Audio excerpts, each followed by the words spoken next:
Okay, so check it out. I made it bigger by changing this, which is called our point size, Now when I click on the drop-down menu, what is our point size stop at? Now, this doesn't mean that 72 is the largest, but this is what the software is giving us.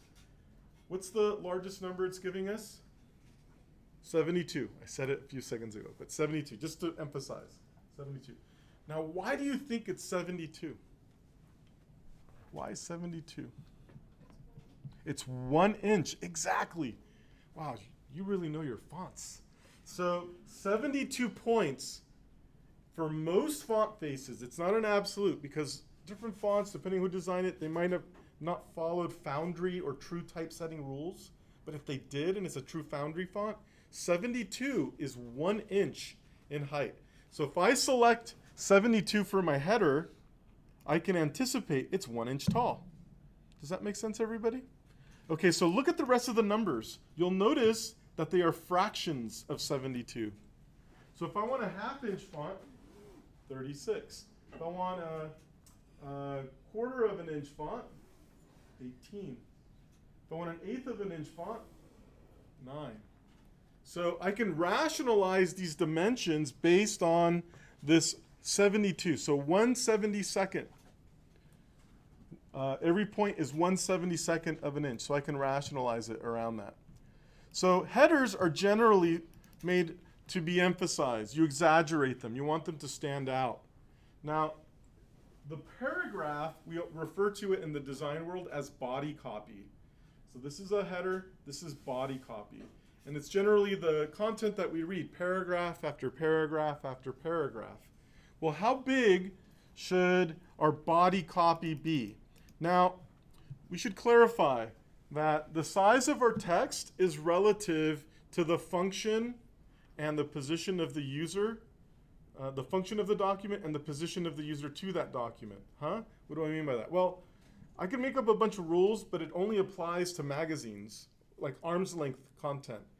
These rules don't apply to a billboard on the side of the road that I'm going to drive by. Does that make sense? I can't use those same rules.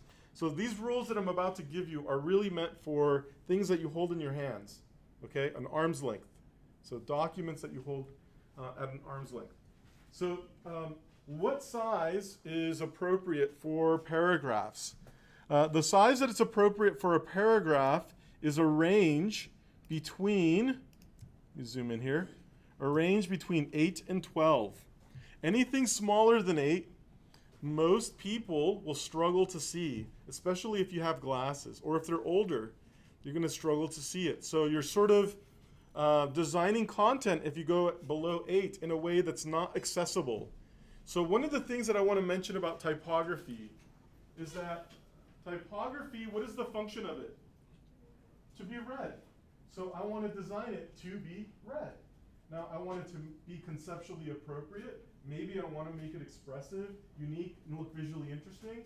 But ultimately, the function of it is to be read. So I'm going to make decisions that allow my content to be read. Does that make sense, everybody? So the range for legibility is 8 to 12. What is right in the middle? 10.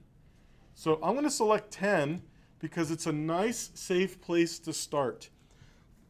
Honestly, most companies suggest that you use 10 for their content because it is comfortably sized.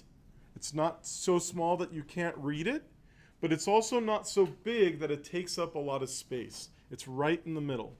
Okay, now that's not to say that you might not encounter a company that says 11 or 9. It depends. But most companies are probably going to say 10 points for their paragraphs. Okay, so I've designed a header and I've designed a paragraph. Now what I want to do, or the font, excuse me. Now what I want to do is change what's called the leading. And the leading is described by this icon that looks like an A over another A. Now, the leading at 10 points is set to what? What does it show right there? 12. It's a ratio, actually. The lead is set at a 1.2 to 1 ratio. So that's why I have 10 and it goes to 12. If I have 20, what will the lead be set to at the 1.2 ratio? If I change this to 20, what would the lead go to? So 1.2 to 1. 24. Yes. So if I change this to 20, the lead automatically goes to 24. So you'll notice I have the whole paragraph selected. So look what happens when I make the lead smaller.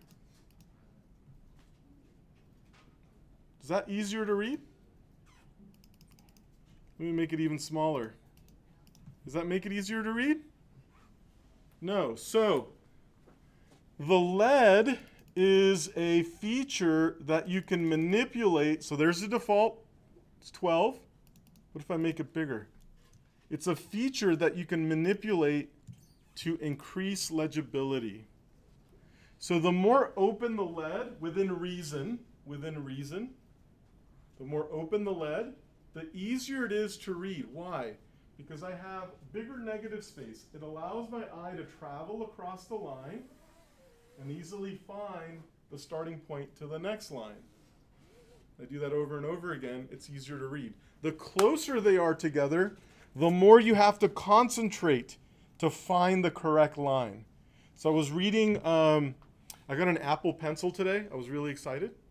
And they gave me this tiny manual. I don't know if you guys have seen some of the Apple manuals. This is this tiny little thing, and I'm like looking at it. The text is like probably like 6 point, and I'm reading the directions, and I kept going to the same line at the beginning of the same line. I'm like, it's too small and the lead's too tight. So, but I opened up the lead to make it more legible. Okay, so and use it within reason. That's what I would say.